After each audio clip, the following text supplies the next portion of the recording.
அன்பான உறவுகளுக்கு வணக்கங்க. மனோஜுக்கு அப்படியே ரோகிணி மேலே மறுபடியும் காதல் உண்டாயிருச்சு. வீட்டுக்கு வந்து பார்த்தா ரோகிணி ரோகிணி ரோகிணி மந்திரம் தான் பாடுறாங்க. விஜயா பட்டுன்னு வாயில் அடிக்கிறாங்க. என்னடா நினச்சிட்டு இருக்க? அவளையே நினச்சிட்டு இருக்க? ஆமாம்மா, எனக்கா அவள் தானே காப்பாற்றினா, அவள் தானே 5 லட்சம் கொடுத்தா.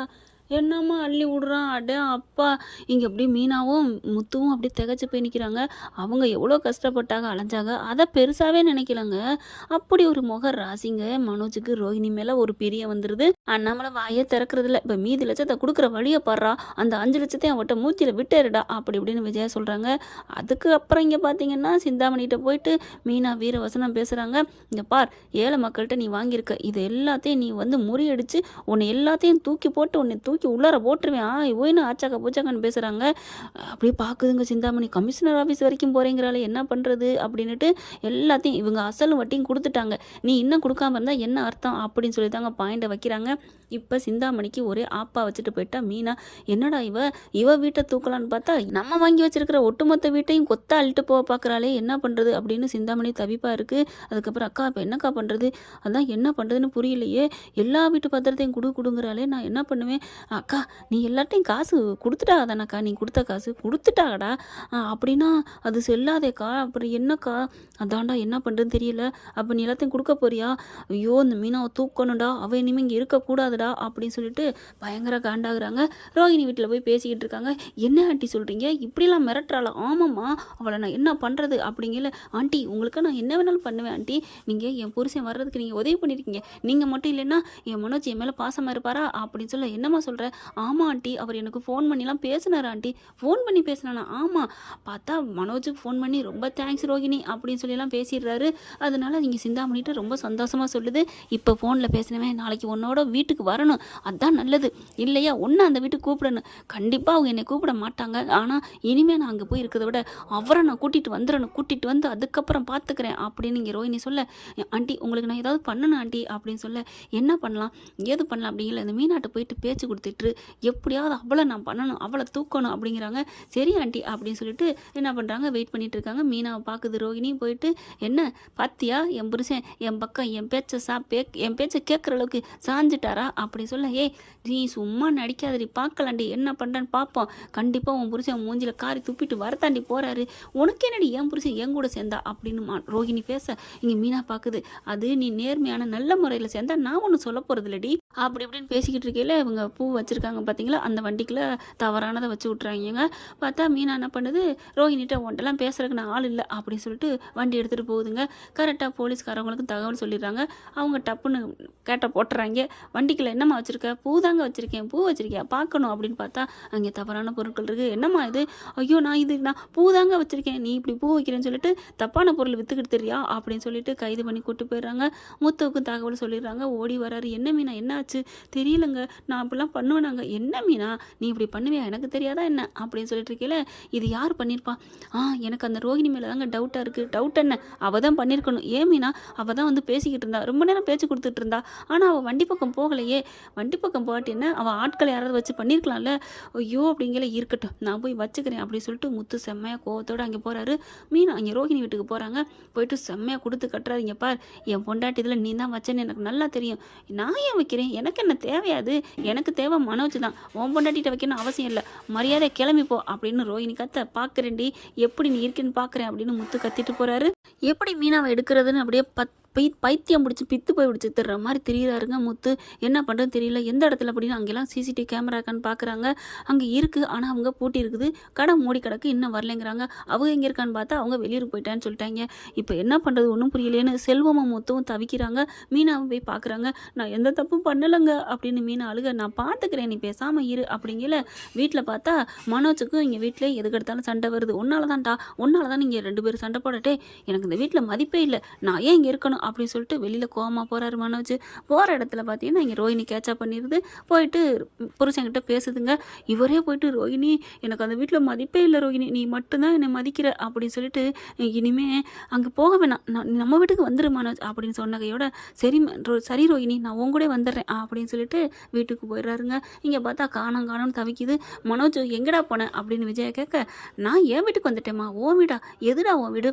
நான் ரோஹிணி கூட தான்மா வந்துட்டேன், இனிமேல் நான் அங்கே வரமாட்டேன், அங்கே எதுக்கு எடுத்தாலும் என்னை பேசிக்கிட்டே இருக்கான், எனக்கு தேவையாது, எனக்கு எதுவுமே வேணாம், எனக்கு மீதி பங்கு 48 லட்சம் போக மீதி எவ்வளோ காசு இருக்கோ எனக்கு கொடுங்க அப்படின்னு சொல்கிறாரு. அப்படியே சிரிக்குது ரோஹிணிக்கு, சந்தோஷம் தாங்கலை. பார்த்தா கவனிக்கிறாங்க விழுந்து விழுந்து. வாங்க மாப்பிள்ள. மாமியாரை பார்த்தா அவருக்கு பிடிக்கவே இல்லை, இருந்தாலும் வேறு வழி இல்லை. அந்த பிள்ளை வந்து டாடி பூடின்னு பேச அப்படியே ஒரு மாதிரி ஆகுறாரு. பரவாயில்ல ரோஹிணிக்காண்டி பல்ல கடிச்சுக்குவோம் அப்படின்னு சொல்லிட்டு சாப்பிட்றாரு. ஆனால் தாங்குன்னு மனோஜை தாங்குது ரோஹிணி. வீட்டில் நினச்சி பார்க்குறாரு, அங்கே நமக்கு ஒரு பச்சை தண்ணி கொடுக்க கூட ஆள் இல்லை, அம்மா ஒன்று இருக்குது, அம்மாவும் என்ன தான் பண்ண முடியும் அப்படிங்கிற மாதிரி இருக்க. விஜயா ஃபோன் மேலே ஃபோன் பண்ணுது, வாடா வாடான்ட்டு. நான் வர மாட்டேன், முடியாதுன்னு சொல்ல. முத்து பொண்டாட்டியை காப்பாற்றுவாரா, இங்கே மனோஜை கூப்பிடுவாரா, ஒன்றும் பண்ண முடியலை. இப்படி இங்கே முத்து அலைஞ்சிட்டு இருக்கேல இங்கே என்ன பண்ணுறாங்க, சிந்தாமணிக்கு சந்தோஷம் தாங்கலை. மீனாவை உள்ளார வச்சாச்சு, இனிமேல் என்னை என்ன பண்ண முடியும், மனோஜையும் பிரிச்சாச்சு. போகுது ஸ்டேஷனில் போயிட்டு சிந்தாமணி என்ன பண்ணுது, என்னடி உள்ளார வந்துட்டியா, எப்படி உன் புருஷன் உன் கொழுந்தனையும் பிரிச்சாச்சு, உன் புருஷனையும் பிரிச்சாச்சு, இனிமேல் அந்த வீடு மட்டும்தான் நான் எப்படியும் வாங்கிடுவேண்டி அப்படின்னு சொல்ல. பார்க்கலாம் அதையும் பார்க்கலாம், நான் உள்ளுக்க வச்சுட்டேன், என்னை உள்ளே வச்சுட்டேன் அப்படிங்கிறக்காண்டி நான் விட்டுற மாட்டேன்டி, ஆண்டவன் இருக்கான், ஆண்டவன் கண்டிப்பாக எங்களுக்கு நல்லது பண்ணுவான், பார்க்கலாண்டி அப்படின்னு சொல்லிட்டு அங்கேருந்து கிளம்புறாங்க. நேராக ரோஹிணி வீட்டுக்கு போகிறாங்க. ரோஹிணி கண்ணு உன்ட்ட பேசணும் அப்படின்னு சொல்ல. என்னாச்சு அப்படிங்கிறாங்க. எங்கே உன் புருஷன், அவர் நல்லா தூங்கிக்கிட்டு இருக்காரு அப்படின்னு சொன்னோன்னே, இங்கே வா அப்படின்னு சொல்லிட்டு, உனக்கு ஒன்று தெரியுமா, என்ன இனிமேல் அந்த வீட்டில் யாரும் உன்னை வேணான்னு சொல்ல போகிறதில்ல, நீ தான் இனிமேல். என்ன ஆண்டி சொல்கிறீங்க, ஆமாம் பாத்தியா மீனா உள்ளார வச்சுட்டேன், ஆமாம் ஆண்டி அப்படின்னு சொல்ல. இனிமேல் நீ எதுக்கும் கவலைப்படாத, நான் இருக்கேன், இந்த சந்தோஷத்தை உன்ட்ட சொல்லிட்டு போக தான் வந்தேன் அப்படின்னு சொல்லி செம்ம சந்தோஷப்பட்டுக்கிறதுங்க. அடுத்து பார்த்தா சிந்தாமணிக்கு ஃபோன் பண்ணுறாரு ஃபைனான்சியர், எங்கே மேடம் இருக்கீங்க அப்படின்னு சொல்ல. நான் இந்த மாதிரி வெளில தப்பா வந்திருக்கேன் அப்படிங்கிறாங்க. இல்லை ஒரு இடத்துக்கு போகணும், சீக்கிரம் வரீங்களா அப்படிங்கல. நீ இங்கே தான் நிற்கிறேன், இந்த வழியாக தான் போகணும் வா அப்படின்னு கூப்பிட்றாங்க. ஃபைனான்சியர் அந்த சிந்தாமணிகிட்ட வர்றாங்க. ரோஹிணி என்ன பண்ணுறாங்க, சரி ஆண்டி நான் வர்றேன், எனக்கு ஒரு வேலை இருக்குது, பார்லர் கூப்பிட்ருக்காங்க அப்படின்னு சொல்லிட்டு சிந்தாமணி கிளம்பிடுதுங்க. சிந்தாமணி போகிறதுக்கு அப்புறம் இங்கே ஃபைனான்சியர் வராரு. ஃபைனான்சியரும் இங்கே சிந்தாமணி பேசிக்கிட்டு இருக்காங்க. என்னாச்சு, என்ன சொல்கிறா, அந்த வீடை எப்படி வாங்க முடியுமா முடியாதா அப்படின்னு சொல்ல. கிட்டத்தட்ட வாங்கின மாதிரி தான், மீனாவே உள்ளர தள்ளியாச்சு, இந்த மனோஜுங்கிட்ட வந்துட்டேன், அந்த முத்தும் அலையிறேன், இனி இருக்கிறது விஜயா மாஸ்டர் மட்டும்தான். மாஸ்டர்னு சொல்லிட்டு அவளுக்கு ஒரு 10 லட்சத்தை கொடுத்துட்டு அந்த வீட்டை ஏலத்துக்கு விட வேண்டியது, இன்னொரு வாட்டி கையெழுத்தை வாங்கி அப்படிங்கிறாங்க. ஆனால் நல்ல வேலை இவன் இங்கிட்டு வந்ததே நல்லது, இந்த மனோஜுக்கு மட்டும் நீங்கள் வந்து அந்த மீனா மிரட்டி தான் வாபஸ் வாங்கினீன்னு தெரிஞ்சிச்சு, அவ்வளோதான் அப்படி சொல்ல. ஏன் மேடம் நீங்கள் ஏன் மீனா மிரட்டினதுனால நான் வாபஸ் வாங்க சொன்னீங்க, அப்புறம் ஏன் ரோஹிணி சொன்னதுனால தான் நான் வாபஸ் வாங்கினேன்னு சொல்ல சொன்னீங்க, அதுவா அப்படி சொன்னதுனால தான் இவன் எங்கிட்ட பிரிஞ்சேன். ஆனால் மீனா சரியான ஆள், கம்ப்ளைண்ட் கொடுத்துருன்னு என்னையே மிரட்டிட்டா, நல்ல வேலை அவள் சொல்லாமல் கரெக்டாக ரோஹிணி வந்ததுனால நல்லதாக போச்சு, 5 லட்சம் பணமும் வாங்கிட்டோம் அப்படின்னு ஒரே சந்தோஷம் இதுகளுக்கு. எல்லாத்தையும் பேசிட்டு ரெண்டும் கிளம்புதுங்க. அப்படியே தூங்கிக்கிட்டு இருந்தவர் எந்திரிச்சு வந்து கேட்குறாரு. மனோஜ் எல்லாத்தையும் கேட்ட கையோட ஆடி போகிறாரு. அப்போது என்னை வந்து எடுத்தது ரோஹிணி இல்லையா, மீனா கம்ப்ளைண்ட் கொடுத்துட்டு மிரட்டினதுனால தான் வந்து வாபஸ் வாங்கினாங்களா, இதில் வேறு 5 லட்சம் பணம் வேறு வாங்கினாங்களா அப்படின்னு சொல்லிட்டு செம்ம இதாகுது. அப்படியே ஒரு மாதிரி ஆறாரு மனோஜ். பாவமே முத்து மீனாவை நம்ம திட்டமே, இப்போ மீனாவும் உள்ளுக்கு ஜெயிலில் கிடக்குறாளா ஸ்டேஷனில் கிடக்குறாளே அப்படின்னு நினச்சிட்டு இருக்கேல. பார்த்தா அவங்க பெரியப்பன் வராங்க, அதாவது அந்த கிறிஷோட பெரியப்பா இருக்காங்களே அவர் வராங்க. ரோஹிணிக்கு கால் பண்ணி கூப்பிட்டு வர சொல்கிறாங்க. அந்த வேலையை முடிச்சுட்டு வராங்க. இவர் பார்த்தா உருன்னு உட்காந்துட்டு இருக்காரு ரூமுக்குள்ளே போயிட்டு. அவங்களும் பேசுகிறாங்க. என்னமாச்சு மனோஜ் போயிட்டு பேசுகிறான். ரோஹிணி வந்துடுறாங்க. என்னம்மா 5 லட்சம் வாங்கினியே, பிரச்சனைலாம் முடிஞ்சிருச்சா அப்படின்னு சொல்ல. இல்லை அது வந்து எதுக்கு வர சொன்ன சொல்லு அப்படிங்கல. இன்னும் கொஞ்சம் பணம் வேணும் அதுக்கு தான். என்னம்மா நீ நினச்சிட்டு இருக்க, என்ன நினச்சிட்டு இருக்க, ஏன் வாங்குற எதுக்கு வாங்குற சொல்லவே மாட்டேங்கிற அப்படின்னு சொல்லிட்டு இருக்கீங்களே. மனோஜ் வந்துடுறாரு. டக்குன்னு பேச்சு வார்த்தையை மூடிடுறாங்க. இவர் இங்கே இருக்காரு அப்படின்னு சொல்லி பார்க்க, ஆமாம் அப்படிங்கிறாங்க. நீ புருஷன் கூட சேர்ந்துட்டியா அப்படின்னு சொல்லிட்டு, அப்படின்னா உன் பிள்ளைய என்கிட்ட கொடுத்துறேன் அப்படிங்கல பார்க்குறாங்க. அப்படியே மனோஜ் பார்க்க என்ன பண்ணுறாங்க, அப்புறம் பேசிக்கலாமே ப்ளீஸ் அப்படின்னு சொல்லல. ரோஹிணி நான் கிளம்புறேன். எங்கங்க, நீ எல்லாம் எனக்கு தெரிஞ்சு போச்சு. அப்போது உன்னோட ஃபர்ஸ்ட் ஹஸ்பண்ட் வீட்டு ஆளுகளோட பேசிக்கிட்டு தான் இருக்கியா, உறவோட தான் இருக்கியா அப்படிங்கல. இல்லை மனோஜ் அப்படின்னு ரோஹிணி அழுகுது, துடிக்குது, கதறுது. சே நீ இப்படி இருப்பேன்னு நினைக்கவே இல்லை. அப்போ என்னோடையும் பேசிக்கிட்டு அவங்களோடையும் பேசிக்கிட்டா உனக்கு எது புருஷன் விடு அப்படின்னு சொல்ல. அப்படியே தூக்கி வாரி போடுது. அதுவும் இல்லாமல் இன்னொன்று எனக்கு தெரிஞ்சிருச்சு, நீ காசு கொடுத்ததுனால வாபஸ் வாங்கலை, மீனாவால் தான் வாபஸ் வாங்கியிருக்கா. சே அப்படின்னு சொல்லிட்டு அங்கேருந்து போகிறான். மனோஜ்னு பின்னாடியே வரான். எமோஞ்சிலே முழிக்காத அப்படின்னு சொல்லிட்டு நேரம் என்ன பண்ணுறான், முத்துவுக்கு கால் பண்ணுறான். பண்ண தப்புக்கு பிராயச்சித்தம் பண்ண நினைக்கிறாரு. முத்துவும் என்னடா அப்படின்னு கேட்க, நீ ஸ்டேஷனுக்கு வா அப்படின்னு சொல்லி கூப்பிட்றாங்க.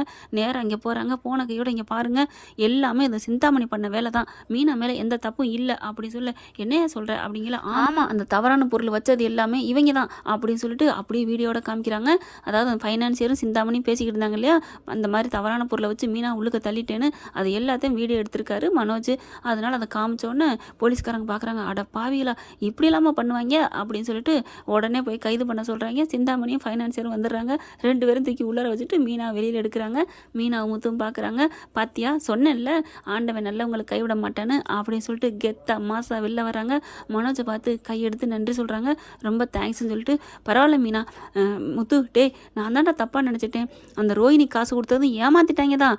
ஆனாலும் மீனானால தான்டா இவன் வாபஸே வாங்கியிருக்கான். என்னை வந்து வேணுக்குன்னே வெறுப்பேற்றுறக்காண்டி ரோஹிணி பேரை சொல்லியிருக்காண்டா அப்படின்னு சொல்கிறாங்க. அதுவும் இல்லாமல் அந்த பணம் யார்கிட்ட வாங்கியிருக்கா தெரியுமா அப்படின்னு விவரத்தை சொல்ல, அப்போ அந்த குடும்பத்தோட உறவுல தான் இருக்காளா அப்படின்னு எனக்கு விட்டுட்டு நான் கோவத்தில் வந்துட்டேன்டா அப்படிங்கிறாங்க.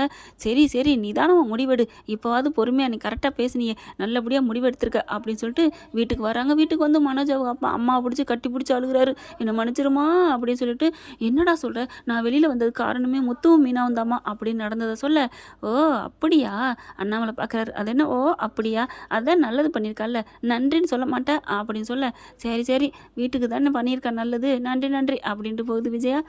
திருந்தாத ஜென்ம விஜயா இருந்தேன்னா இல்லாமல் இருந்தா என்ன அப்படின்லாம் தோணுது. பார்க்கலாம் என்ன நடக்க போகுதுன்னு. இந்த பதிவு உங்களுக்கு பிடிச்சிருந்துச்சுன்னா உங்கள் பொண்ணான கையில் ஒரு லைக்கை போட்டு சப்ஸ்கிரைப் பண்ணிடுங்க. Thank you friends. இந்த வீடியோ உங்களுக்கு பிடிச்சிருந்தா தயவு செய்து லைக் பண்ணுங்க. இன்னும் அப்டேட்ஸ்க்காக சேனலை சப்ஸ்கிரைப் பண்ண மறக்காதீங்க. நம்ம கிட்ட இருக்க எல்லா சேனல்ஸோட லேட்டஸ்ட் வீடியோ அப்டேட்ஸ்க்காக மேல ரைட் சைடுல காட்டுற லிங்கை கிளிக் பண்ணி வாட்ஸ்அப் குரூப்ல ஜாயின் பண்ணுங்க. உங்களிடம் விடைபெறுவது நான் உங்கள் மெஹர்.